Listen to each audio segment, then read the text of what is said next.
Let me tell you something that no one told you when you were growing up. Happiness is not something you find, it's something you build, brick by brick, thought by thought, choice by choice, and the secret is happiness isn't out there. It's already inside of you, just waiting for permission to come alive. You see, we've been taught to chase happiness like it's some distant dream, something at the end of a finish line. After we've achieved the job, the partner, the house, the status, the money. But what if I told you happiness isn't a result of life going right? It's a result of choosing to feel right within your life, even when it's messy, even when it's hard, even when no one sees your effort. Every single day, the world will offer you reasons to feel incomplete, not enough, unseen. But you have the power to turn ordinary days into moments of joy. You can rewrite your story. You can shift your frequency. And yes, you can learn to be happy every single day. And no, I'm not talking about that Instagram, perfect, filter, polished, smile for, camera kind of happy. I'm talking about the real kind, the kind that shows up in silence. In breath, in gratitude, in being fully present. Because let me tell you this. Happiness is not the destination. Happiness is the road. Happiness is not a feeling. It's a habit. Happiness is not luck. It's alignment, and today I want to walk with you. For the next 5 hours, we're going to sit together. We're going to breathe together. We're going to remember who we truly are, because you didn't come to this earth to chase happiness. You came here to create it, and I'm here to remind you how. Happiness is one of the most misunderstood concepts in the modern world. We equate happiness with excitement, joy, loud laughter, or a perfect Instagram story. But true happiness is quieter, it's calmer, it lives in moments that go unnoticed. It's in the first sip of your morning coffee. It's in hearing your favorite song on the radio. It's in someone remembering your name. It's in watching the sun rise without needing to post about it. You know, I've spent decades talking to people from all walks of life. Billionaires, spiritual leaders, broken souls, dreamers, change, makers, and ordinary people with extraordinary strength. And I'll tell you something. Happiness doesn't come from wealth. It doesn't come from fame. It doesn't come from applause. It comes from alignment. When your inner world reflects peace, your outer world becomes bearable. Even beautiful, even magical, you have to stop outsourcing your joy. Stop giving other people or things the keys to your inner world, because happiness isn't about having more. It's about needing less. It's about subtracting the noise, not adding to it. You know what steals our happiness: comparison, guilt, shame, resentment, the belief that we're not enough. But what if you paused today, right now, and told yourself, I am enough, not when I lose 20 pounds, not when I get promoted, not when someone finally loves me back. I am enough right now. That shift in belief is the beginning of true happiness. You have to let go of the myth that life needs to be perfect for you to feel joy. Life will never be perfect, but your perception can be, your attitude can be, your spirit can be. So many of us are waiting for some moment to give ourselves permission to feel good. But if you wait, you'll wait your whole life. The most beautiful thing you can do for your soul is to choose joy. Now, not later, not someday, right now, let me ask you something. When was the last time you said thank you, without expecting anything in return? Not because you got something, not because you won something, but simply because you woke up today. Because your heart kept beating, because your lungs kept breathing, because you had one more chance to live, to love, to learn. Gratitude is a spiritual magnifying glass. It doesn't change what you have, it changes how you see what you have. And when you change the way you look at things, the things you look at begin to change. You can be in the middle of a storm, and gratitude will give you an umbrella. You can be going through heartbreak, and gratitude will show you the lesson hidden in the loss.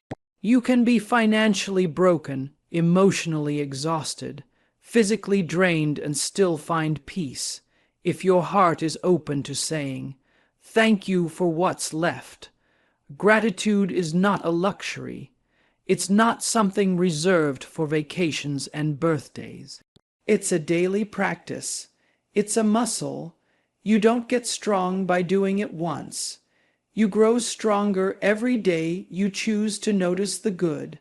And gratitude doesn't always come naturally, especially when we're hurting, when we're struggling, when we feel forgotten by the universe. But it's precisely in those moments that gratitude becomes your power. It becomes your resistance to despair. It becomes your statement of faith, not just in what you have, but in what's possible. You want to be happy every day. Then start your day with appreciation. Before you check your phone, before you scroll through the world, take 30 seconds and list 5 things you're grateful for. Say them out loud. Whisper them if you have to. Write them down, make it a ritual. Do it when you're brushing your teeth. Do it when you're drinking your coffee. Tie your gratitude to your habits, and I promise you it will shift your energy. It will create a ripple effect that softens your reactions, opens your heart, and elevates your spirit. You see, gratitude isn't just a reaction to happiness, it is the creator of it. When you train your mind to focus on what's working instead of what's lacking, you begin to live in abundance, and an abundant heart is a magnet for joy. So, I challenge you this week, this month, this year, wake up with thankfulness, walk with thankfulness, speak with thankfulness, and you'll start to see happiness not as a destination, but as your daily companion. Perfection is a thief. It robs you of the beauty in the now. It convinces you that you're not allowed to feel joy until everything is just right. But here's a truth I learned after years of living and listening. Perfection is an illusion, and the pursuit of it is a prison.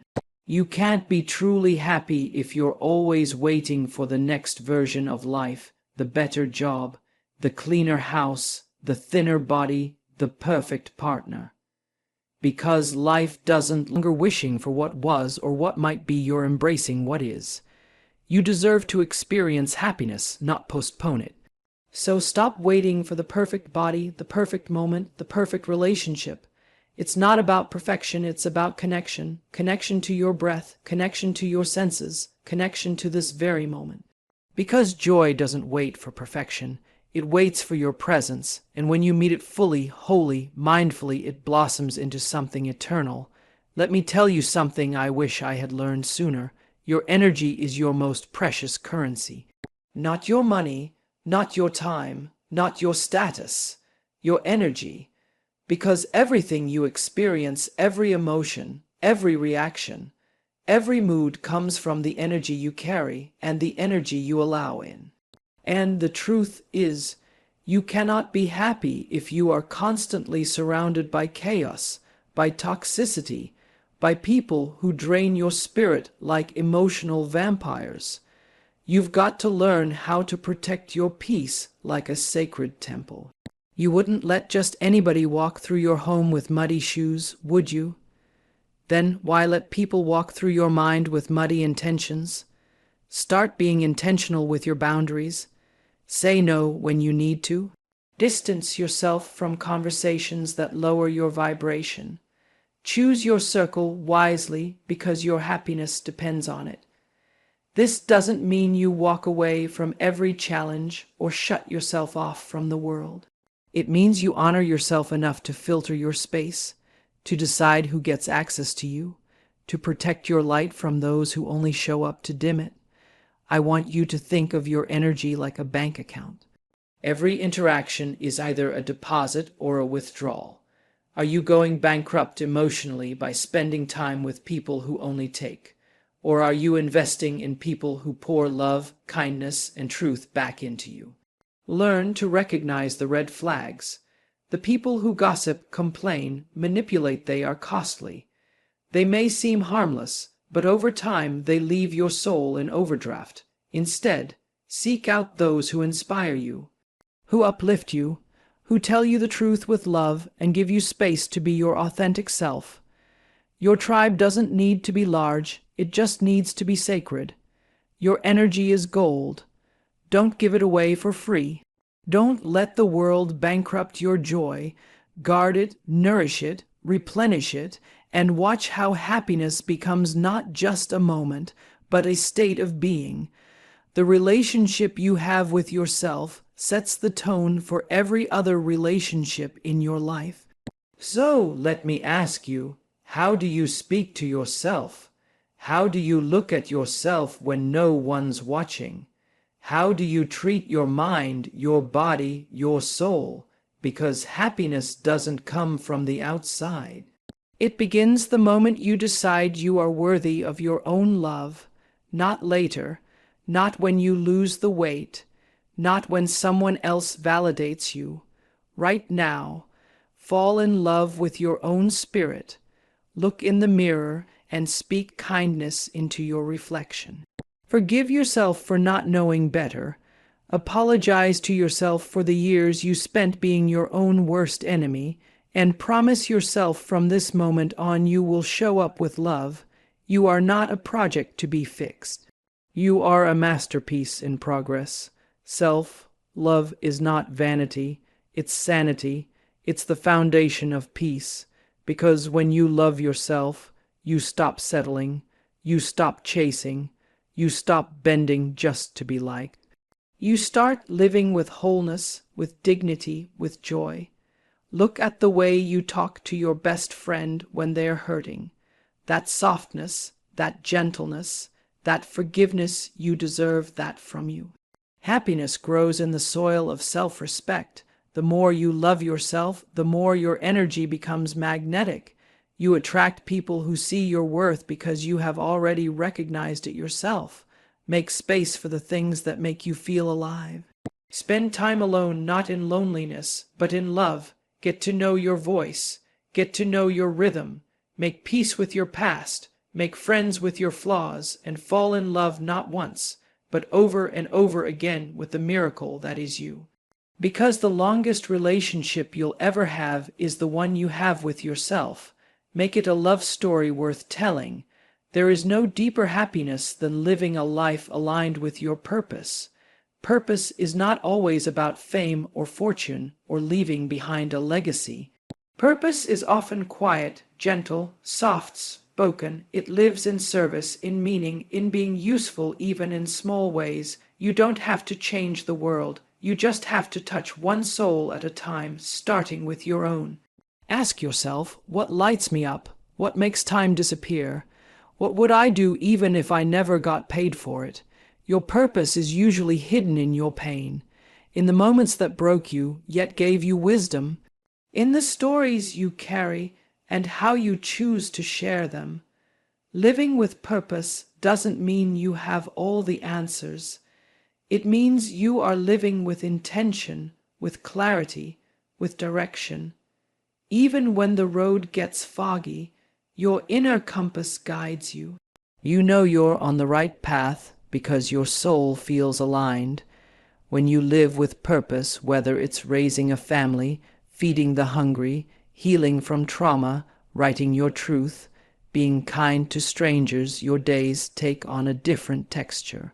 A richness, a fulfillment that no material thing can offer. And purpose doesn't scream, it whispers. It speaks through your intuition, through your passions, through that deep sense of this is what I was made for. You don't find your purpose overnight. You uncover it, layer by layer, as you live with curiosity, compassion, and courage. As you dare to follow what feels meaningful even when it doesn't make sense to the world. So let purpose be your compass.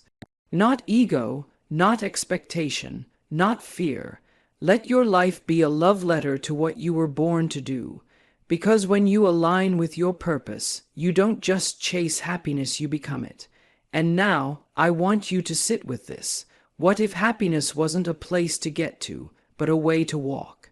What if you stopped waiting for joy and just chose it? Now, what if you became the source of your own light? You have that power, and starting today you can use it.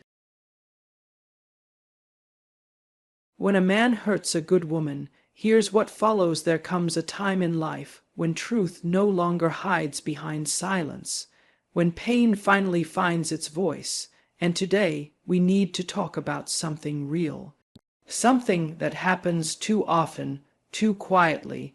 When a man hurts a good woman, he doesn't just break her heart, he alters the rhythm of her spirit. You see, a good woman loves deeply. She gives from places inside her that even she didn't know existed. She supports, she sacrifices, she believes in the man she loves, even when he stops believing in himself. So when he hurts her, whether through betrayal, neglect, lies, or emotional coldness, it's not just love that's lost. It's trust, it's safety, it's the quiet dignity of knowing someone has your back. But let me tell you what follows. She falls, but she doesn't shatter, she cries. But those tears are cleansing, she breaks, but not forever. Because a good woman is not made of glass, she is made of fire, of storm, of deep waters and rising tides. At first, she might blame herself. That's what good women do. They wonder what more they could have done, how they could have loved better, tried harder.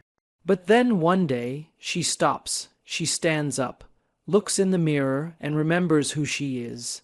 And that's the moment everything changes. Because when a good woman is hurt and survives it, she becomes wiser, stronger, softer in the right places, harder in the necessary ones. She learns to guard her heart, not out of bitterness, but out of wisdom. She no longer begs to be chosen. She chooses herself and the man. He often realizes too late that he lost more than just a woman. He lost a safe place, a teammate, a soul that wanted to build with him, not just exist beside him. But life goes on, and the beautiful twist in this story. The good woman rises with grace, with power. She glows differently, because now her love is no longer poured into someone who cannot hold it. So to every woman who has been hurt, you are not broken, you are becoming. And to every man who ever had the love of a good woman, honor her, cherish her, because when she walks away, she doesn't come back the same. When a good woman is wounded by the very person she once trusted most, the pain slices through every layer of her being with a precision that startles even her. It is no surface scratch she can simply bandage over. It is a soul, deep ache that reverberates through memories, expectations, and hopes alike.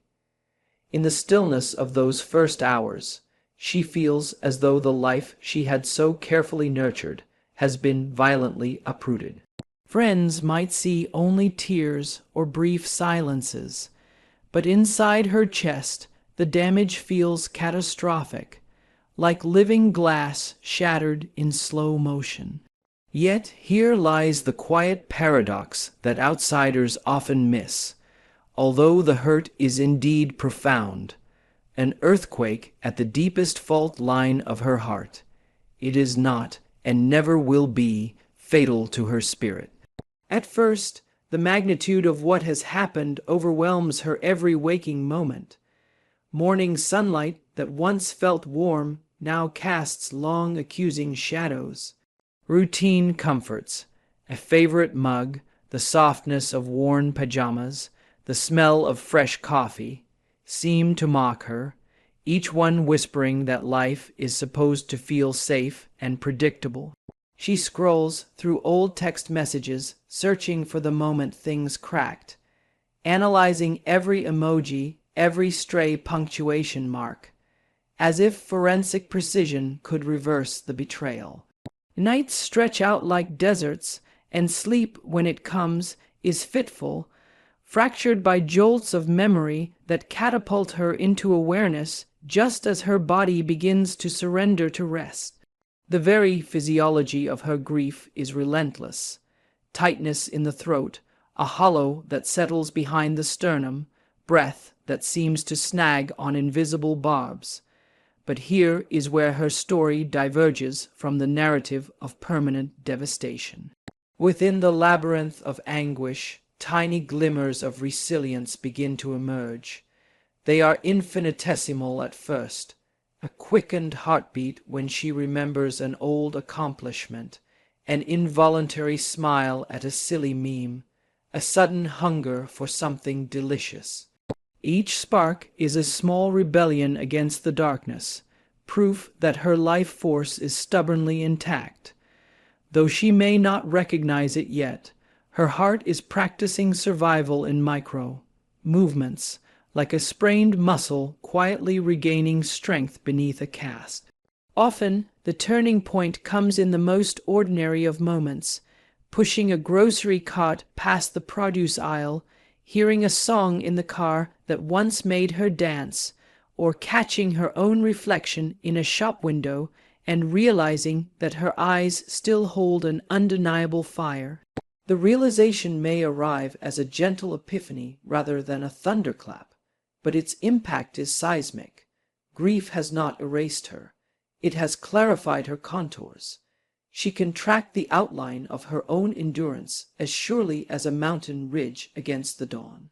The woman who once poured out unconditional love like an ever-flowing river has not run dry. She has simply discovered that rivers can change course, carving new canyons through the bedrock instead of flooding the same plain. Crucially, the hurt begins to metamorphose when she gives herself permission to name it without self-blame. It is common for a caring woman to scrutinize herself far more harshly than she scrutinizes the man who harmed her. She inventories perceived shortcomings, replays conversations, and wonders if a different version of herself might have prevented the outcome. Yet, over time, compassion threads its way into her inner dialogue. She starts speaking to herself in the steady, encouraging tone she once reserved for others, acknowledging not only the injury, but also her heroic effort to love in the first place. This self-compassion does not erase the wrong nor excuse it. Instead, it becomes a soft place on which her restored strength can land. What outsiders call moving on is no simple forward march. It is a spiral staircase she climbs day by day, revisiting pain from higher vantage points until the sting dulls and the lessons remain. She learns to differentiate between vulnerability and exposure, discovering that she can keep her heart open without making it a target. She refines her boundaries the way an architect refines a blueprint, no longer seeing limits as walls that imprison, but as doors that require the right key. Along the way, she reconnects with pieces of herself that may have been dormant. Her artistry, her ambition, her appetite for adventure.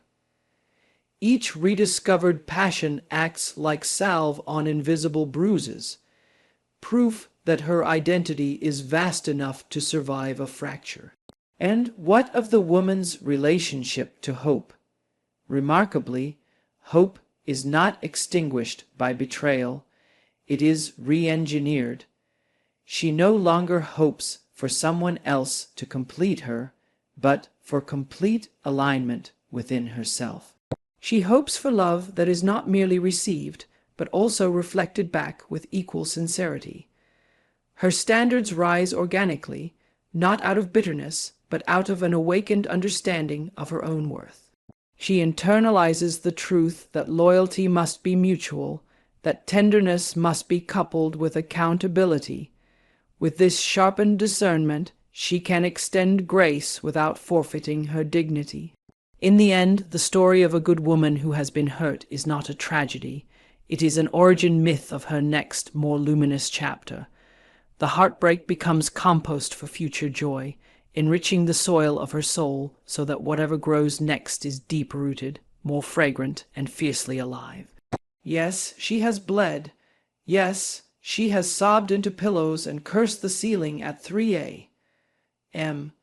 Yet every tear carried away debris that no longer served her, and every sob opened space in her lungs for a calmer, steadier breath. She is incontrovertibly altered, but the alteration reveals alloy beneath the gold, a strength forged in the hottest furnace. The man who wounded her may have believed he was shattering something delicate, but in truth he cracked open a geode, from the outside unremarkable, but inside, glittering with crystals grown patiently in pressure and darkness. Pain has reshaped her, but it has not destroyed her. It has drawn out her brilliance, proving once and for all that her spirit is not made of glass but of diamond. There comes a moment after heartbreak when everything that once felt certain begins to dissolve. A woman who has been good, loyal, giving, loving with her whole being, finds herself standing in the ruins of what she thought was real. It's a lonely place, not because she lacks people around her, but because the deepest betrayal always happens in silence, in those sacred corners of the heart where she had stored all her belief in love. And in that moment, she does what she's always done. She turns the pain inward. She blames herself. Maybe I wasn't enough. Maybe I loved too hard. Maybe I expected too much.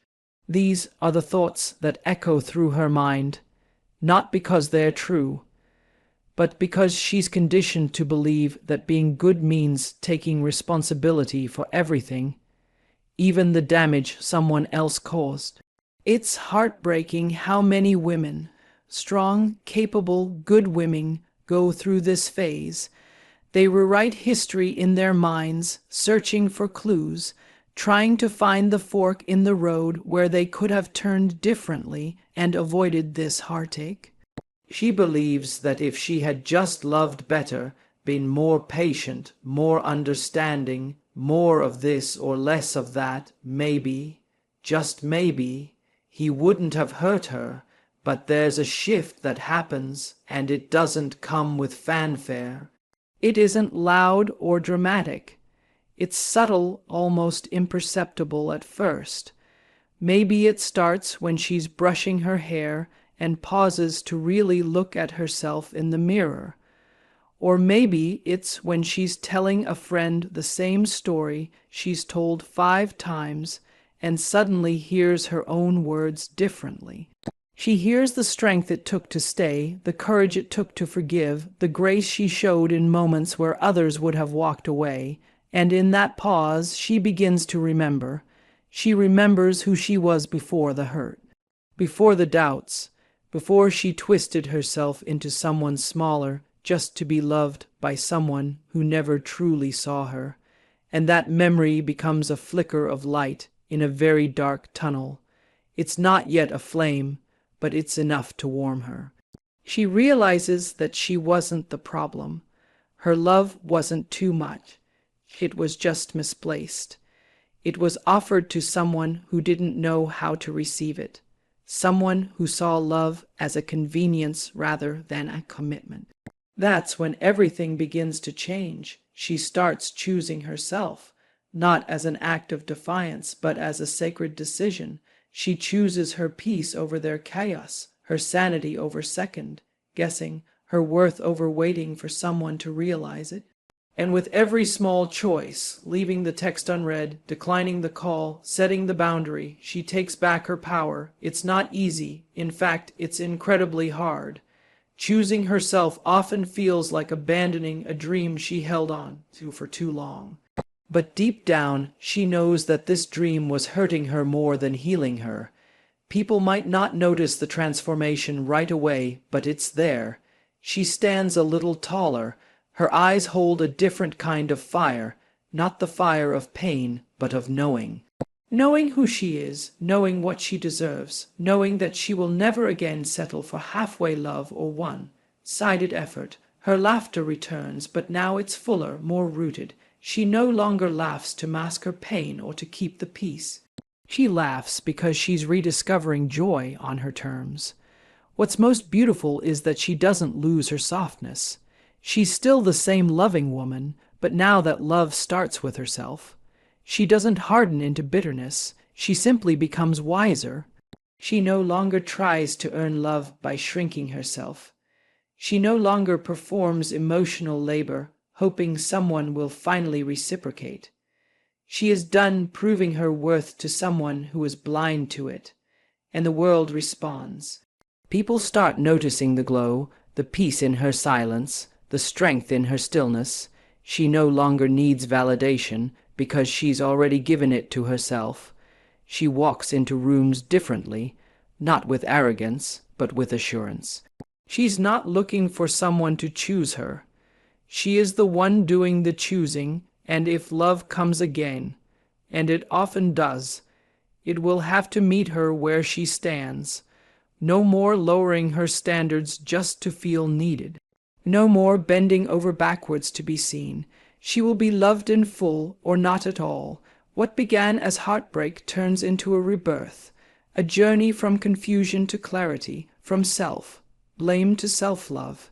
She sees now that the man who hurt her did not define her story. He was only a chapter, and maybe not even a good one, but the story continues. And in this new chapter, she is both the author and the heroine. So yes, there was a time she begged to be chosen. She thought love meant endurance, meant holding on no matter how much it hurt. But now she knows better.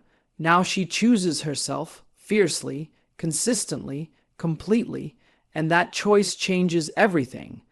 There is a transformation that takes place within a good woman who has been deeply hurt. It does not happen overnight.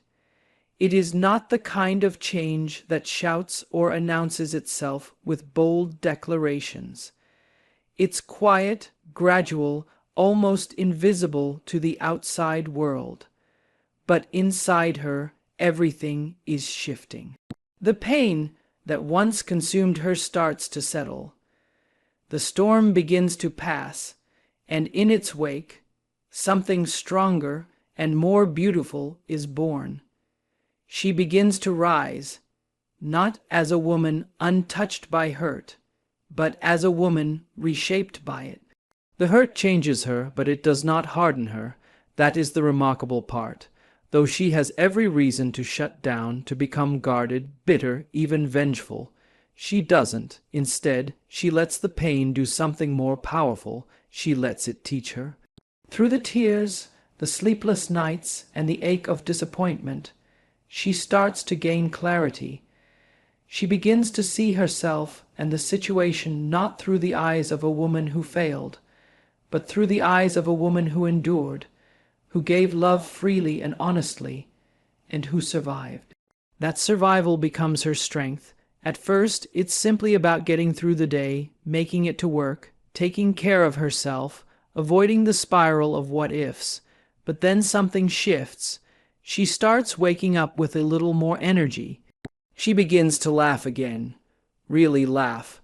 Not the hollow kind meant to convince others she's okay, but the kind that bubbles up from the gut. She reconnects with parts of herself that had been neglected. The creative side, the curious side, the side that dreams big and isn't afraid of her own power. She begins to make decisions from a place of wisdom. Where she once ignored the red flags, she now pauses and listens. Where she used to silence her intuition, she now honors it. That inner voice she once doubted has grown stronger, clearer. She knows what peace feels like now, and she's no longer willing to sacrifice it for someone who doesn't know how to love her right. She stops mistaking emotional chaos for passion. She stops romanticizing inconsistency. Instead, she seeks presence, stability, kindness, and she understands that boundaries aren't walls to keep love out. They're filters to let the right love in. She's not cold, not bitter. She's simply awake, and there's a softness to her that remains. A softness that says, I have been broken, but I am not bitter. She still loves deeply, but she no longer loves recklessly. Her love is not given out of desperation or fear of being alone. It's no longer a currency she uses to prove her worth. Her love is intentional, sacred, and powerful. She doesn't chase anyone because she has learned that anyone who is meant for her will not need to be chased. They will stand beside her willingly, consistently, and wholeheartedly. The strength she carries now is rooted in truth, and that truth gives her a confidence that doesn't need to be loud or performative. It's quiet and unshakable. It shows up in the way she walks into a room, in the way she says no without guilt, in the way she refuses to shrink to make others comfortable. She has nothing to prove. She has already proven to herself that she can survive what tried to break her, and come out better for it. People around her begin to notice. They may not know the full story, but they can feel it. They see the difference in her eyes, in her energy. She radiates something different now, something grounded and deeply rooted. There's a wisdom in her smile, a calm in her voice, and when others ask how she got here, she doesn't need to recount every moment of heartbreak. She simply says, "I went through something, and I found myself on the other side." She understands now that pain is not her enemy. Pain, as devastating as it was, served as a guide. It showed her where she was betraying herself, where she was settling, where she was abandoning her own needs. The hurt became a mirror, reflecting all the places where healing was needed. And instead of avoiding the mirror, she faced it. That is where her real power came from. Not from pretending everything was fine, but from walking through the fire, eyes wide open. She no longer fears being alone, because she's come to enjoy her own company. She no longer begs for closure, because she's given herself all the closure she needs. She no longer waits for an apology to move on, because forgiveness is something she gave herself long before it was ever offered.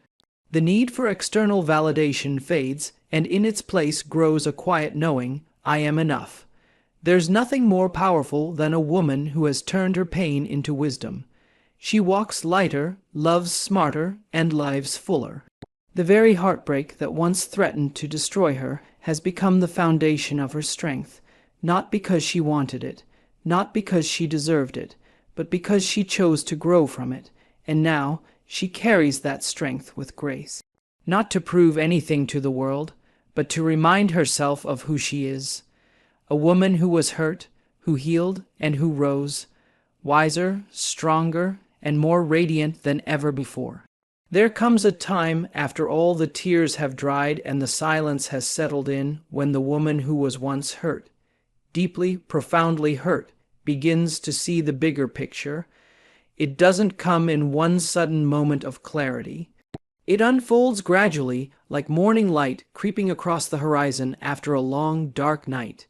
She realizes that everything she went through, as painful as it was, didn't destroy her. In fact, it revealed something she had forgotten, her power. She remembers how she kept going, even on the days when it felt like her heart had stopped working properly. She remembers the courage it took to get out of bed, to smile at the world, to show up for her responsibilities while carrying a quiet storm inside. And with that remembering comes a quiet pride, not arrogance, not vengeance, but an unshakable awareness that she is more than what happened to her. She is more than who hurt her. She is more than the sadness that once took up space in her soul. She doesn't just survive the hurt, she grows from it, and that growth changes her, not into someone hard or distant, but into someone discerning, intuitive, and powerful in a way that doesn't seek attention. She no longer moves through life looking to be completed. She is already whole. She no longer looks for someone to save her. She knows she has always been her own rescue. When a good woman is hurt and heals, she becomes magnetic. Not because of how she looks or what she says, but because of the energy she carries. She has been to the edge of heartbreak and returned with wisdom in her bones. You can feel it in her presence. There's a calm in her that wasn't there before. She's no longer interested in convincing anyone of her worth. She no longer entertains love that makes her question her value. She walks away from confusion and mixed signals without second guessing herself, not because she's jaded, but because she respects her peace more than empty promises. The same woman who once questioned everything now moves with clarity. She doesn't waste time trying to change people. She's not here to fix broken hearts that refuse to heal themselves. She's not interested in being a savior, a second choice, or a secret. She knows she deserves to be seen, loved, and chosen, fully, without hesitation. And if that's not offered, she doesn't beg. She lets go. She also becomes a mirror to others. When people encounter her, they sense her strength, and it can be uncomfortable. Some may try to dim her light because they are not ready to face their own shadows. But others, those who are aligned with truth and depth, are drawn to her, not just for her beauty, but for her integrity, for the way she listens, for the way she sees through the noise. She becomes a reminder that softness and strength can live in the same heart, that you can be gentle and still know when to walk away. This new version of her is not built on bitterness. It is built on boundaries. She's not angry, she's aware. She's not guarded, she's selective. She still believes in love, but she no longer believes in sacrificing herself to keep it. She's done overgiving, over-explaining, overextending. She has learned that the right love doesn't need to be chased, it flows. It grows, it respects and honors, and until that love arrives, she is perfectly content nurturing her own joy. She starts living for herself again. She travels. She learns new things. She builds. She gives her time to people and passions that uplift her. And in doing so, she begins to shine in ways she never expected. The glow isn't for anyone else. It's for her. It's the glow of someone who found herself in the ashes and decided to rise, not because she had to, but because she deserved to. And one day, someone might come along, someone genuine, kind, and steady, and she'll recognize the difference. She'll feel safe in a way that doesn't require her to shrink. She'll be loved in a way that doesn't cost her peace. But the beautiful truth is, she'll be fine either way, because she is no longer waiting to be completed. She is no longer building her life around someone else's readiness. She is already living it, fully, freely, on her terms. What once looked like the end of her world was actually the beginning of a new chapter. A chapter where she is no longer just a supporting role in someone else's story, but the main character in her own. A woman who was hurt, yes, but who turned that pain into purpose, who found her strength not in what she endured, but in how she transformed. A woman who now knows the greatest love she'll ever have is the one she gives to herself, and from that place everything else becomes possible. Signs that you are about to begin the best stage of your life. You know, life has this beautiful way of whispering to you before it roars. Sometimes before the breakthrough comes the breakdown. Before the light, there's often a long stretch of shadow. And just when you think you've hit the edge, that's when the magic begins. Let me tell you something real. The best stage of your life doesn't begin with applause. It starts in silence, in stillness. In the quiet moments where you're forced to face yourself, all of yourself, and still choose to believe in something bigger. Now here's how you'll know it's coming. First, you feel unsettled, like the life you built no longer fits you. The conversations feel dull. The places feel small. You start asking questions. Why am I here? Is there more? And let me tell you, those questions aren't signs of being lost. They are signs of awakening. Second, the things that used to matter stop mattering. That need to impress people, to be liked, to be perfect, it fades, because suddenly authenticity becomes your oxygen. You realize you don't have to prove your worth. You just have to live it. Third, you start losing people. Friends drift. Relationships change, and though it may hurt deeply, this is the universe clearing space. Not punishment, preparation, because the next chapter needs new characters, new energy, new you. Fourth, opportunities will feel like risks, because growth is not comfortable. The job, the move, the chance to start again, it will scare you. But fear doesn't mean stop.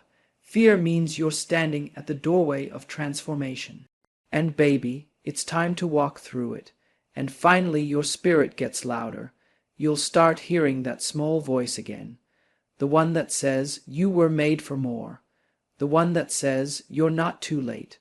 The one that says this is your time. You won't need outside confirmation. You won't wait for the stars to align. You'll feel it in your bones that life is about to bloom in a way it never has before. So if you're in the middle of chaos, if you're questioning everything, if you feel like you're shedding an old skin, take a breath, smile gently, because these are the signs. You are not ending. You are beginning, and the best stage of your life. It's right around the corner. Walk toward it. You're ready. You feel unsettled. It's not dramatic, not loud, but it's persistent. It's that strange sense that the life you're living doesn't quite fit anymore. Like wearing a suit that once looked sharp, but now feels tight in the shoulders and awkward at the seams. Everything technically looks okay from the outside. You're functioning, you're showing up, you're doing all the right things. But inside, there's a shift happening, a gentle rumble beneath the surface. And though you might try to ignore it, distract yourself, or tell yourself you're just tired or stressed, something deeper is asking to be noticed. This kind of unsettled feeling isn't chaos, it's a whisper. A sacred restlessness that often marks the beginning of profound change. It's easy to misread this moment. You might think you're losing interest in your work, your relationships, your routines. You might label it boredom, burnout, or even failure. But what if it's none of those? What if it's actually growth, quietly preparing you for the next chapter? You see, before we grow outwardly, we often expand inwardly first, and that inner expansion can feel uncomfortable. Your old goals might stop inspiring you. The dream you chased so hard might no longer excite you.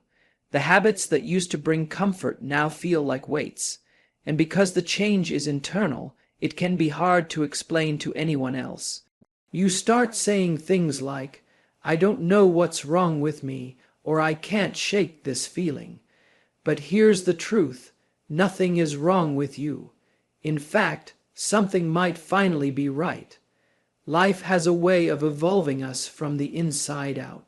The unsettled feeling is often the soul's way of saying, you're ready for more. This version of your life has run its course, and the reason it feels so disorienting is because you're standing between two worlds, the one you've known and the one that hasn't fully arrived yet. That space in between is where many people get stuck. It's unfamiliar, it lacks clarity, it feels like being lost in a hallway between two doors, but this in-between space is sacred. It's where self-awareness is born. It's where you begin to meet the next version of who you're becoming, and it takes courage to sit in that space, to not rush back to what's comfortable, to resist the urge to fill the void with distractions, toxic habits, or the same patterns dressed in new clothes. Because when you're unsettled, the easiest thing to do is numb it. Pretend it's not happening. Overbook your schedule. Scroll endlessly. Tell yourself you're overthinking. But what if, instead, you sat with it? Listen to it. What if you trusted that this restlessness is the first sign of rebirth? People don't talk enough about the quiet before the transformation, the loneliness, the confusion, the shedding. But it's real, it's necessary. Before you bloom, you will feel buried. And in that buried place, everything old begins to decompose. Old stories, identities, attachments, not to hurt you, but to make room. Because the life that's waiting for you can't be built on foundations that no longer hold your truth. So if you're feeling out of place in your own world, take it as a sacred clue. You're not being punished, you're being prepared. Your discomfort is a message, not to go backward, but to go deeper into yourself, into your truth, into your next level. You might not know where you're going yet. That's okay. You don't need all the answers to take the first step. Begin by acknowledging the feeling. Give it permission to exist, and then get curious. What am I no longer willing to settle for? What used to light me up that doesn't anymore? What have I been afraid to admit to myself? These are not easy questions, but they are the doorway. And if you can walk through that doorway, if you can allow the unsettled feeling to guide you instead of frighten you, you will discover something powerful. You're not broken. You're evolving. You are being rerouted, not rejected. Life isn't closing in on you. It's opening up, quietly, slowly, but deliberately. The best stage of your life often begins not with fireworks, but with a flicker. A quiet truth rising from deep within, whispering, there's more. And when you start to believe that whisper, when you lean into the restlessness instead of running from it, you begin the real journey, the one that leads you not just to a new chapter, but to a fuller, freer, more purposeful version of yourself. So don't rush to fix the unsettled feeling. Don't silence it. Honor it, because it may just be the universe's softest and most sacred way of telling you, you are getting ready. There comes a moment in life when the things that once held meaning start to lose their grip on you. It's subtle at first. You stop caring so much about what people think. The approval you used to crave no longer satisfies. The race to be seen, to be liked, to be perfect, it all starts to feel hollow. You might still be doing the same things, attending the same events, posting the same updates, but deep down, something feels off. You begin to sense that the old definitions of success, happiness, and worth don't quite speak to you anymore. Not like they used to. This shift doesn't mean you're ungrateful. It doesn't mean you've lost your drive. In fact, it often means the opposite. It means you're starting to wake up, to remember, to reclaim who you were before the world told you who to be. You're peeling away the layers of performance and expectation, and what's emerging is something more real, more you. You realize that what once mattered so much, status, attention, validation, was never the true source of your fulfillment. It was a substitute, a distraction, a way to fill a void that only authenticity can truly satisfy. You may find yourself saying no more often, not out of rebellion, but from clarity. You're no longer willing to say yes to things that drain you just to keep the peace. You stop attending gatherings that don't nourish your spirit.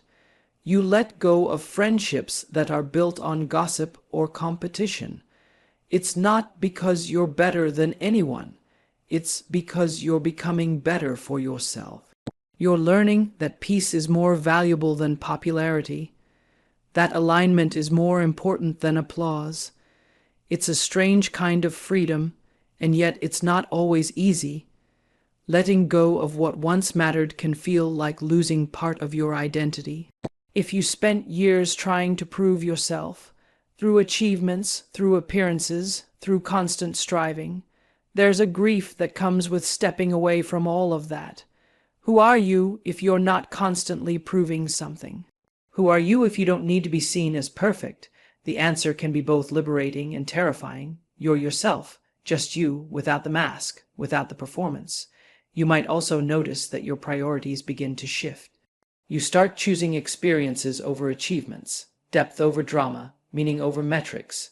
You become more drawn to quiet conversations than loud recognition, more interested in purpose than prestige. It's not that you've stopped dreaming bigots, that your dreams are now rooted in something deeper. They're no longer about proving your worth. They're about expressing your truth. And in this process, you'll likely discover the people who truly see you. Not the version of you you've curated for acceptance, but the real you. The messy, growing, evolving you. Some people might not understand the change. They'll ask what's wrong. They'll wonder why you've become so different. That's okay. Not everyone is meant to walk with you into the next version of your life. Some relationships were built on the version of you that needed to be liked, and when that version fades, those connections may fade too. Let them. Trust that the people who are meant for the real you will find you and stay. There's a beautiful, quiet power in no longer needing to prove anything, in no longer shaping yourself around other people's expectations. You begin to reclaim your time, your voice, your energy. You stop editing your truth to make others comfortable. You let your yes mean yes and your no mean no. You start showing up without the need to be impressive, because being present is enough. Being real is enough. You are enough, and maybe for the first time you begin to feel a different kind of success. Not the kind measured in titles or followers or numbers, but the kind that lives in your chest. A deep, steady knowing that you are living in alignment with your truth, that your life is no longer a performance, but a reflection of who you really are and what actually matters to you. This is the power of letting go of what once mattered.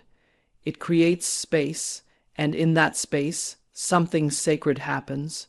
You start to breathe differently, think differently, love differently. You become less reactive and more intentional. You stop living to be chosen and start choosing yourself, not in a selfish way, but in a self-honoring way. This phase of life, this beautiful unraveling, is not about giving up. It's about giving in. To your truth, to your inner wisdom, to the knowing that you don't have to carry the weight of other people's expectations any longer. You get to write your own definition of success. You get to decide what matters now. And what you'll find is this: when you stop chasing what the world told you to want and start listening to what your soul has always known, life begins to feel more like home. Not because everything is perfect, but because you are finally living as you. Fully, freely, and without apology. There's a quiet ache that comes with outgrowing people. It's not always loud or dramatic. Often, it's slow and subtle, a soft drifting apart that you can't quite explain. One day, the conversation feels different, not wrong, just empty. You laugh at the same old jokes, but they don't land the way they used to. You show up, but your heart no longer follows. And as hard as it is to admit, the people who once felt like home begin to feel like a place you've already left. This is one of the clearest signs that you are on the edge of a new beginning. When you're about to step into the best stage of your life, life doesn't just give you new opportunities. It often starts by clearing space, sometimes gently, sometimes painfully, and that space is often created through the shifting or loss of relationships. It's not always because someone did something wrong. Most of the time, no one did. It's just that you're growing, and not everyone is growing in the same direction, and that's okay, but it can still hurt, because some of these people have been in your life for years. You've shared memories, milestones, maybe even dreams, and yet, as you evolve, you start noticing the gaps, the lack of depth in the conversation, the difference in priorities, the way you have to shrink a little just to keep the peace. And deep down, you know, holding on too tightly would mean holding yourself, and who dims your light, who supports your healing and who keeps you in cycles of harm. It's not about judging others. It's about protecting the space where your future is being built. Because who you surround yourself with will either nurture your next chapter or sabotage it before it begins. It's important to grieve the relationships that fade, to honor what they meant, the role they played, and the version of you that needed them. But don't cling to what no longer supports your becoming. If someone can only meet the old version of you, they may not be meant to walk with the new one, and that's not cruel, it's natural. You'll notice that as some doors close, new ones begin to open. You'll start attracting people who see you without needing explanation, people who speak your language, not just with words but with energy, people who encourage your growth, celebrate your wins, and hold space for your becoming. They may come unexpectedly, in quiet moments or surprising places, but they will feel like alignment, like resonance, like the kind of connections your soul has been waiting for. And those new connections aren't just replacements. They're reflections of your transformation, proof that as you step more fully into your truth, life responds with more truth. The people who are meant for you won't require you to dim, shrink, or pretend. They'll meet you where you are and inspire you to keep going. Still, there will be lonely stretches. That's the part no one talks about enough. The space between the old tribe and the new one. The nights where you question if it's worth it. The moments when you miss what was, even when you know it's not what you need anymore. This in-between space is tender, sacred. It's where you build trust, not in others, but in yourself, in your path, in your becoming. So if you're losing people right now, if friends are fading, if connections are shifting, don't panic, don't force what no longer fits. Don't chase what isn't aligned. Instead, lean into the emptiness and listen to what it's teaching you. Every goodbye is making room for a greater hello. Every ending is clearing space for a beginning that's more true, more whole, more you. And when the new stage finally arrives, when the people who match your energy, your vision, your growth begin to surround you, you'll understand. You'll look back at the ones who couldn't come with you, not with bitterness, but with gratitude. They were part of your story, but now you're writing a new chapter and the best stage of your life. It starts with that brave choice to keep walking, even if you have to walk alone for a while. Because that path leads you not just to better people, but to the best version of yourself. There comes a moment in your journey when you begin to realize that the life you've been living has been too small for who you're becoming. The dreams that once felt big now feel basic. The goals you once chased now seem like stepping stones rather than destinations. It's not that you're ungrateful, far from it. It's that you've outgrown your old vision. Something inside of you is expanding, and your spirit is quietly whispering, "There's more."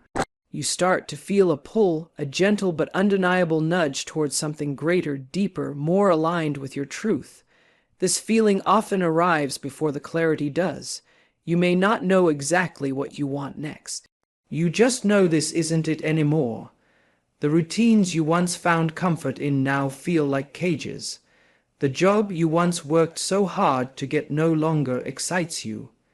Even the version of yourself you once tried so hard to perfect begins to feel like an outdated costume. And it's not about chasing more success, more money, or more recognition. It's about meaning, purpose, alignment. You're beginning to see that your life is meant to reflect who you really are, not who you've been conditioned to be.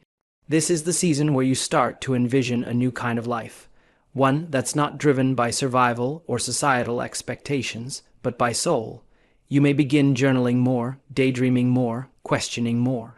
You may find yourself looking at your calendar and asking, does any of this actually reflect the life I want to live?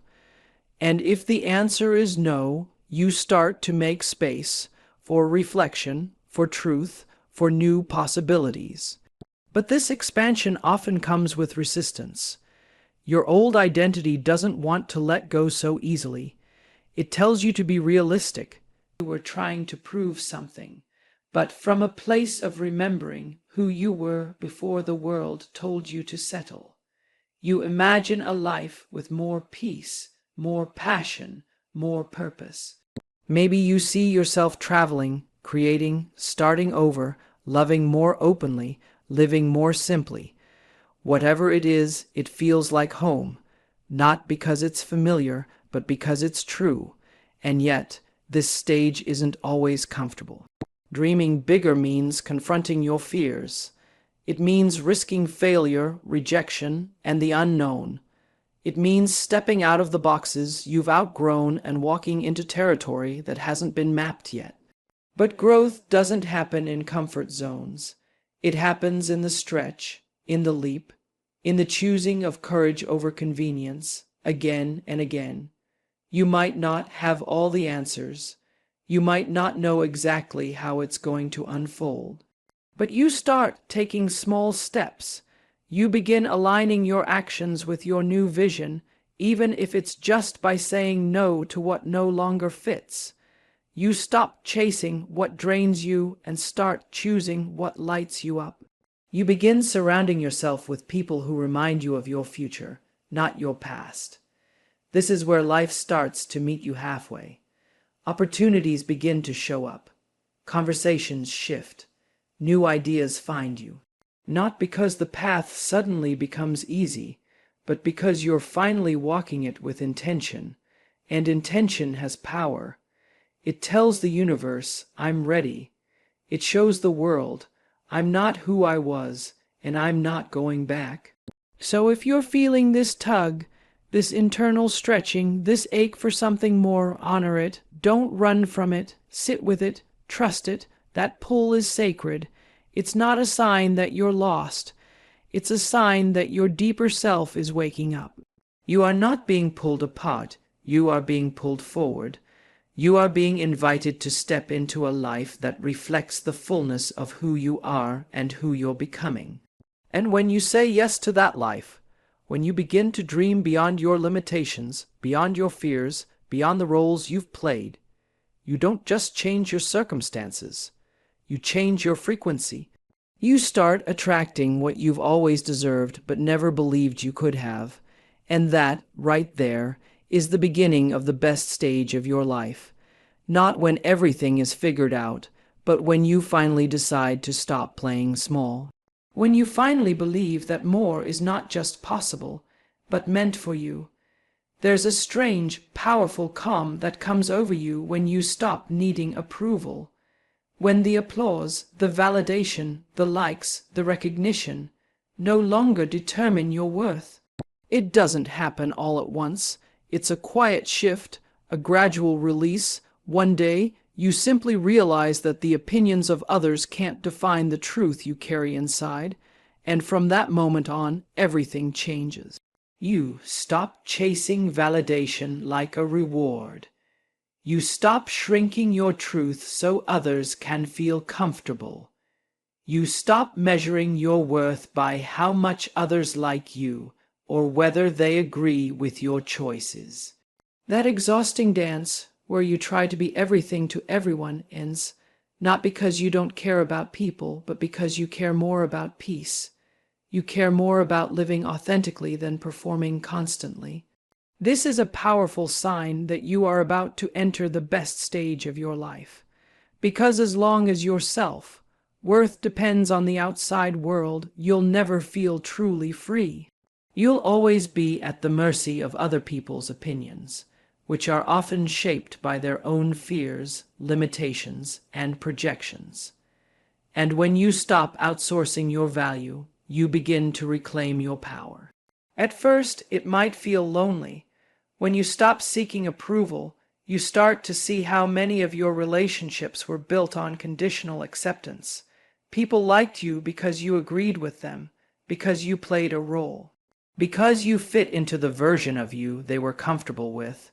But when you begin to speak your truth, when you start saying no to what drains you and yes to what fills you, Even if it's inconvenient, some of those connections start to shift.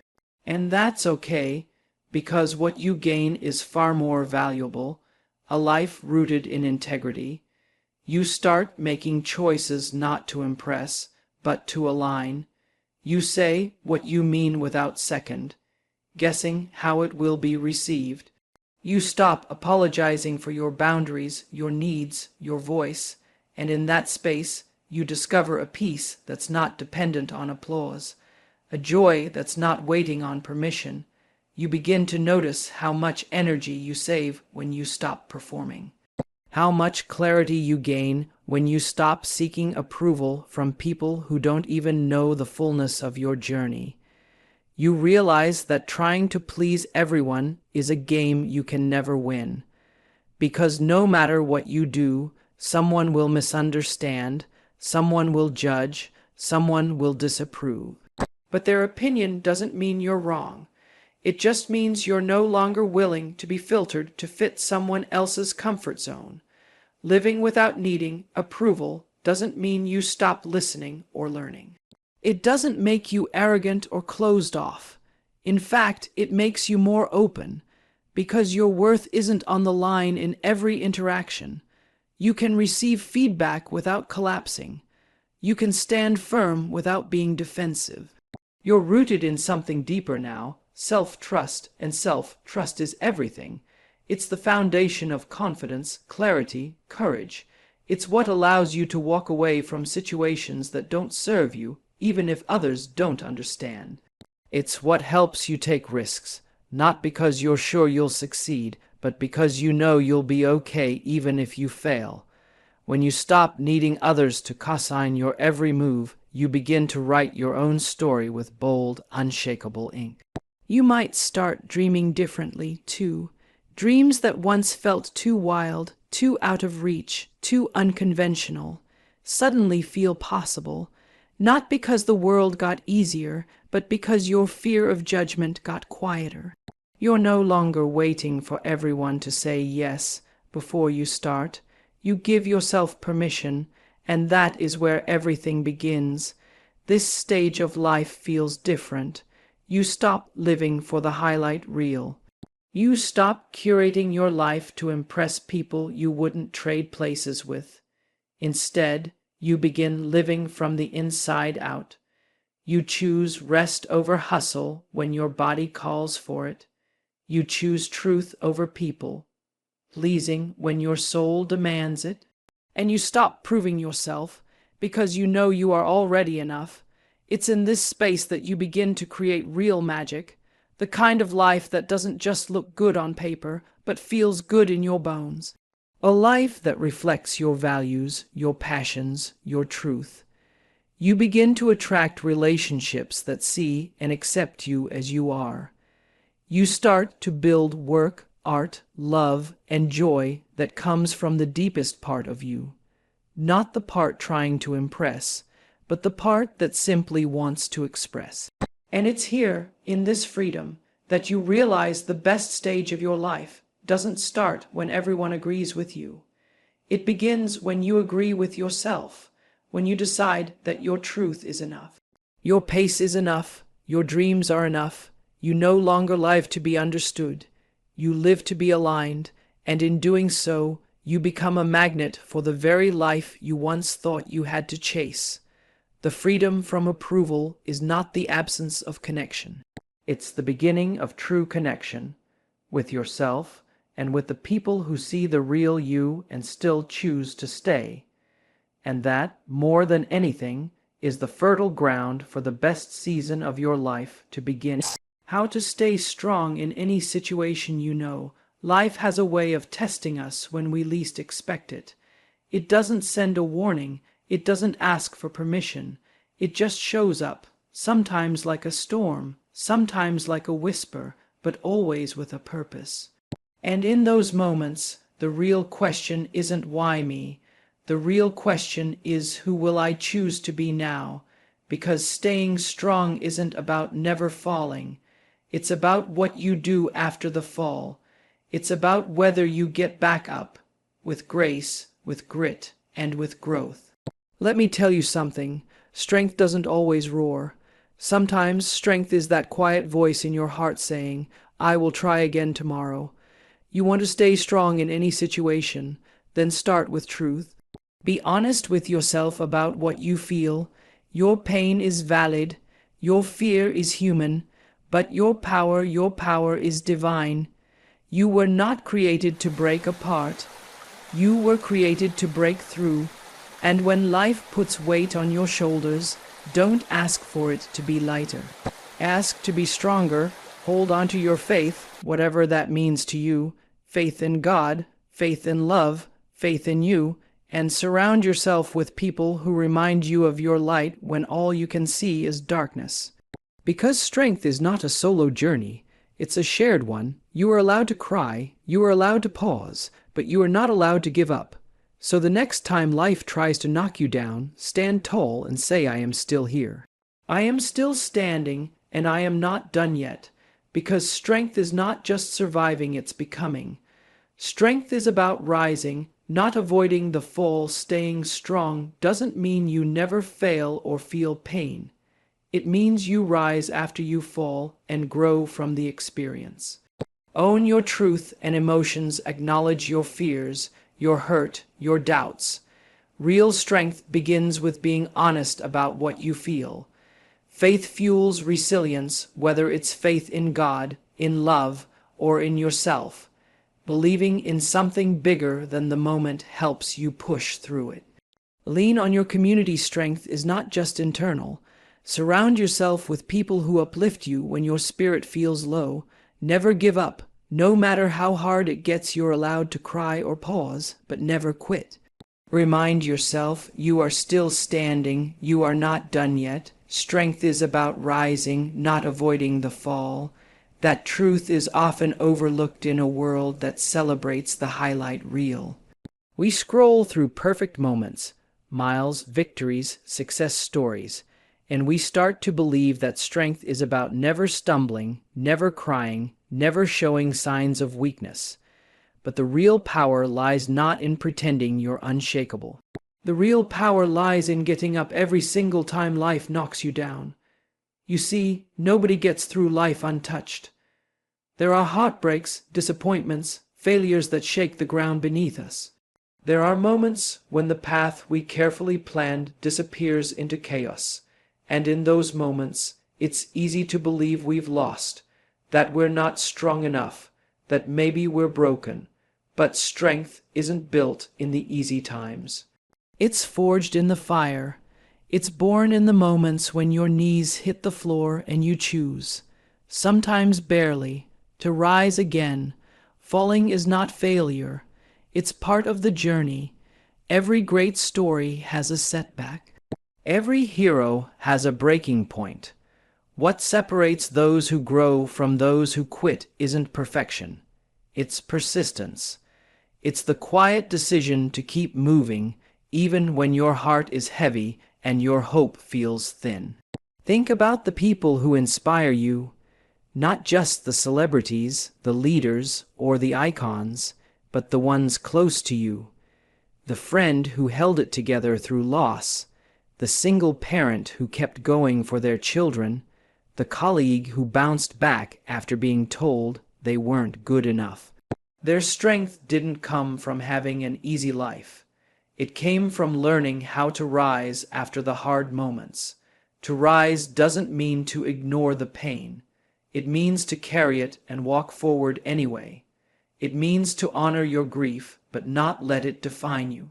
It means learning how to live with the scars, not hide them. Scars are not signs of weakness.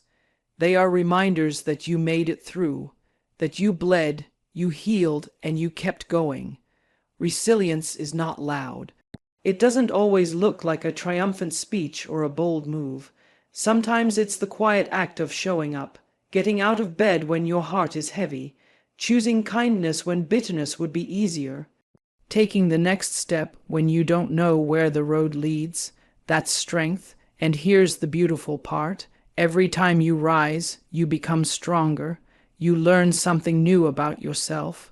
You discover that you are more capable than you thought. You begin to realize that the pain didn't destroy you, it shaped you, and slowly the story you once wished never happened becomes the story of how you became who you were meant to be. There's grace in falling, because it reminds us that we are human, that we are not perfect, that we are learning, evolving, becoming, and there is power in choosing to rise again, not as the same person you were before, but as someone wiser, more grounded, and more open to life. So if you're in a season where it feels like everything is falling apart, know this: it's not the end, it's part of the process. You are being stretched, not broken. You are being refined, not rejected. And what feels like a fall today might just be the moment that prepares you for your greatest rise. Don't rush through your low moments. Let them teach you. Let them strengthen you. Let them show you who you are. And remember, the strongest people are not those who never fall, but those who rise over and over again, with heart, humility, and hope. That is what true strength looks like. Being honest with yourself about what you feel is one of the most courageous acts you can ever commit to in life. So often, we live in a world that encourages us to put on a brave face, to hide our vulnerabilities, and to push aside anything that feels uncomfortable or painful. But true strength begins the moment you stop running from your emotions and start embracing them fully. When you own your truth, you stop pretending to be something you're not. You stop wearing masks just to fit in or to avoid judgment. You begin to listen deeply to what's going on inside you, the fears, the doubts, the hurt, and yes, even the joy and hope. This honesty is the foundation of real resilience because it allows you to see yourself clearly, without distortion. And when you see yourself clearly, you can begin to make choices that honor your true self, rather than choices based on fear, denial, or shame. Many of us have been conditioned to believe that showing our feelings is a weakness. We think that if we admit we are afraid or hurting, somehow we lose power, but the opposite is true. When you acknowledge your feelings, you reclaim your power. You say, "This is who I am, these are my struggles, and I am still worthy of love and respect." That kind of self-acceptance is transformative. It opens the door to healing and growth because you're no longer fighting against yourself. You're working with yourself. Being honest about your emotions also allows you to identify what you really need. Sometimes when we suppress feelings, we don't even know what's missing or what's hurting us. We might feel restless, anxious, or angry without understanding why. But when you give yourself permission to feel, you start to uncover the roots of those emotions. Maybe you need rest or forgiveness or a change in your life. Maybe you need to set boundaries or ask for support. Whatever it is, owning your truth gives you clarity so you can take the right steps toward healing. There's also something incredibly freeing about sharing your truth with others. When you let down your guard and say what you really feel, you create space for genuine connection. Other people don't expect you to be perfect. They want you to be real. And often, when you share your vulnerabilities, you invite others to do the same, creating bonds built on trust and understanding. That kind of connection is a powerful source of strength, reminding you that you are not alone in your struggles. It's important to remember that owning your emotions doesn't mean you have to stay stuck in them. Feeling sadness, anger, or fear is natural, but it's not the end of the story. Being honest with yourself means recognizing these feelings, but also choosing how you respond to them. You might feel afraid, but you can decide to act with courage anyway. You might feel hurt, but you can decide to forgive or seek help. The strength comes not from avoiding difficult emotions, but from facing them head on and making empowered choices despite them. This process takes practice. It's not easy to be vulnerable, especially if you've been hurt before or if you've learned to protect yourself by shutting down your feelings. But every time you take a step toward honesty, you grow stronger. You build emotional muscles that help you weather life's storms with greater ease. Another key part of owning your truth is self-compassion. Sometimes, when we confront our true feelings, we meet parts of ourselves that are scared or ashamed. Instead of judging yourself harshly, try to offer kindness. Speak to yourself as you would to a dear friend, patiently, gently, and without blame. When you nurture yourself with compassion, you create a safe inner space where healing can begin. Also, keep in mind that your feelings are valid, no matter what they are. There's no right or wrong way to feel. Sometimes we try to push away emotions because they seem inconvenient or embarrassing, but every feeling has a message. By listening closely, you learn more about your needs, your boundaries, and your values.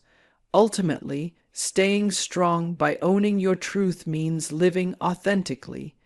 It means showing up as your full self, flaws, fears, hopes, and all. It means trusting that you are enough, even when you don't have all the answers or when life feels uncertain. And it means knowing that your emotions are not your enemy, but your guide. So when life gets tough, don't be afraid to turn inward and ask, what am I really feeling? What do I need right now? Let yourself be honest. Let yourself be real. That is how you build a foundation of strength that no storm can shake. That is how you move forward, not in spite of your feelings, but because you have embraced them fully. And in that embrace, you find freedom, healing, and the deepest kind of courage.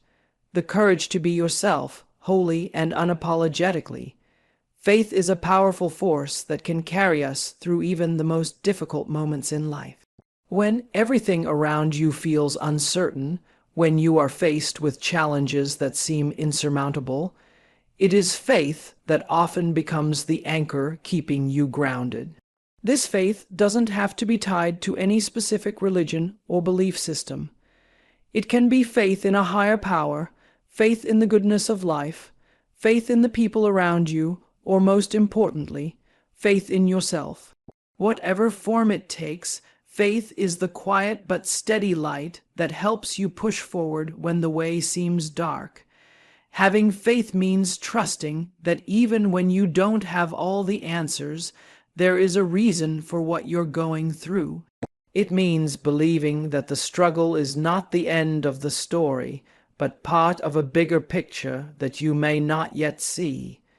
This trust allows you to keep moving, even when you feel like giving up. Faith gives you the strength to endure uncertainty because it plants a seed of hope. Hope that something better is on the horizon. Hope that you have the ability to overcome, and hope that you are not alone. When you hold on to faith, it transforms how you see difficulties. Instead of seeing obstacles as permanent roadblocks, you begin to view them as opportunities for growth. You start to believe that every challenge carries a lesson, and every setback is a setup for a comeback. This mindset shift is profound because it changes your relationship with pain and struggle. Rather than fearing hardship, you come to understand it as a necessary part of your journey. This doesn't mean the hardship is easy, but it does mean you are empowered by your belief in a positive outcome. Faith also nurtures patience. In a world that moves fast and expects instant results, faith teaches you to wait with grace. It reminds you that growth and healing are processes that can't be rushed. Sometimes you have to surrender control and trust that things will unfold in their own time. This surrender is not about giving up. It's about letting go of the need to force outcomes and instead embracing the mystery of life's timing. One of the most beautiful aspects of faith is how it fosters resilience. When you believe deeply in something beyond the immediate moment, you find a well of strength inside you that doesn't run dry. This inner reservoir is what helps you stand firm when storms rage around you. It helps you face setbacks without losing hope because you are anchored in something steady and true. Faith gives you a sense of purpose and direction, even when the path forward isn't clear. Faith is also a source of comfort. When life feels overwhelming, faith can bring a sense of peace that surpasses understanding. It allows you to rest in the assurance that you are cared for, that you belong, and that your story matters. This peace doesn't erase pain, but it softens it, making it easier to carry. It helps you find moments of stillness and gratitude amid chaos, and that balance is crucial for sustaining strength. Importantly, faith often invites you to be part of something bigger than yourself. It connects you to a community of shared beliefs, values, or hopes, creating a support system that lifts you up when you're down. Whether it's through a spiritual community, close friends, or family, this connection reminds you that you don't have to face life's challenges alone. Together, faith becomes a shared strength that multiplies and sustains. Moreover, faith encourages you to believe in your own worth and potential.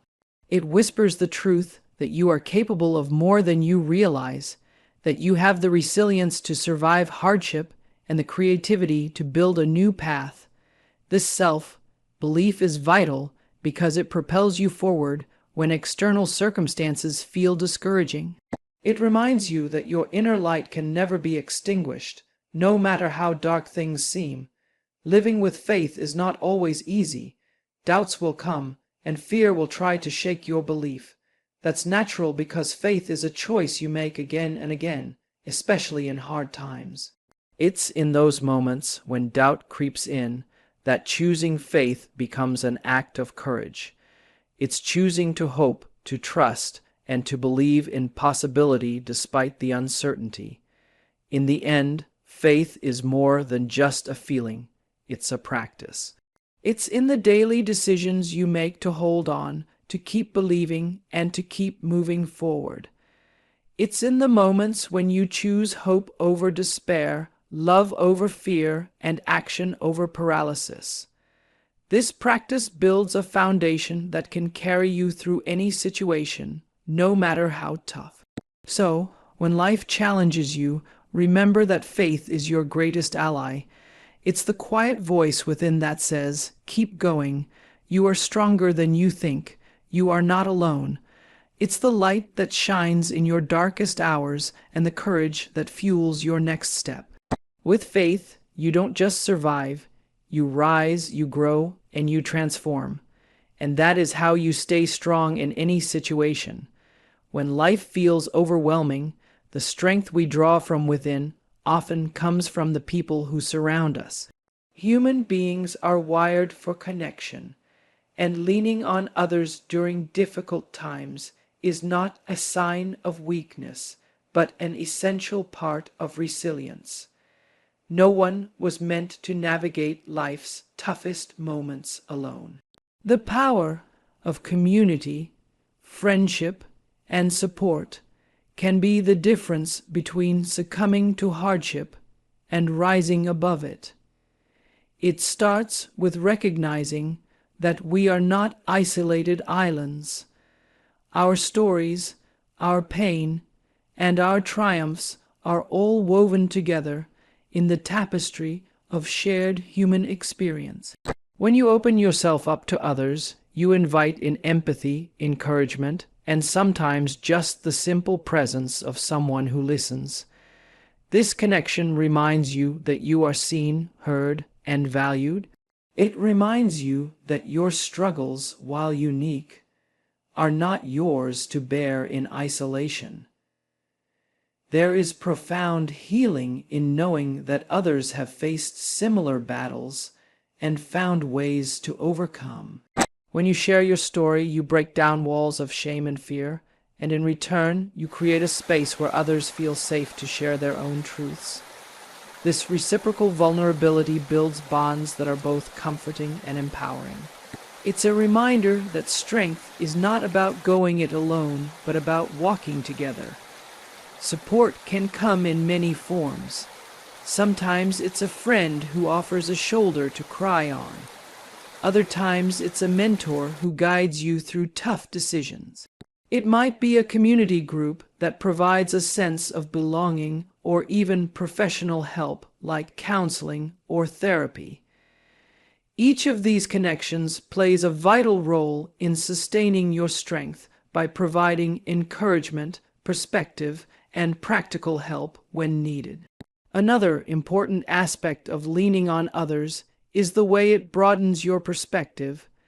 When you are caught in the midst of your own challenges, it's easy to feel trapped by your circumstances. But when you reach out and listen to others, you gain new insights and hope. Hearing stories of resilience and growth can ignite your own courage and determination. It reminds you that recovery and strength are possible. Furthermore, people around you often see strengths and qualities in you that you may overlook. They can encourage you, remind you of your capabilities, and push you gently when you doubt yourself.